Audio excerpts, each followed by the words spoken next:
Bonjour, je suis Soumaya, directrice et fondatrice d'une école de mannequinat à Paris.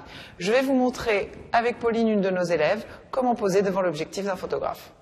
Je vais vous donner des petites astuces pour devenir photogénique.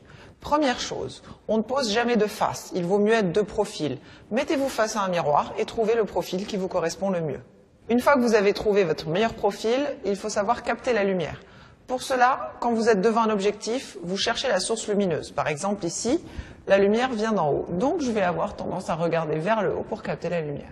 Ce qui est le plus dur quand on pose devant un photographe, c'est d'avoir un regard vivant. Rien n'est pire qu'un regard mort. Pour cela, je conseille à mes élèves de fermer les yeux et quand le photographe vous dit qu'il est prêt à shooter, vous ouvrez les yeux en pensant à quelque chose qui vous fait plaisir. Vous aurez un regard pétillant.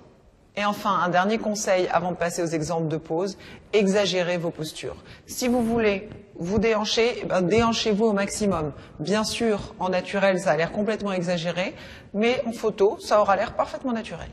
Première pose très simple pour ressembler au mannequin des magazines. Ça affine et ça met en valeur les formes des femmes. On met le pied en avant, on le replie, on préférera des chaussures à talons pour allonger la jambe. On cambre bien au niveau des hanches, on fait ressortir la poitrine, on regarde vers la source lumineuse et on met les bras pour s'aider. N'ayez pas peur d'accentuer, ça ne se verra pas sur la photo, ça fera naturel.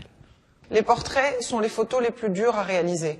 Aussi, ce que je conseille à mes élèves débutants, c'est de faire quelque chose avec leurs mains pour les aider, par exemple les mettre dans les cheveux.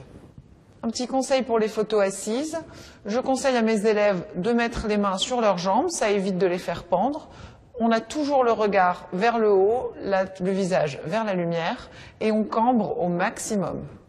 Et voilà, avec ces conseils, vous pouvez commencer par vous entraîner devant votre miroir et ensuite vous pourrez poser devant les objectifs des photographes.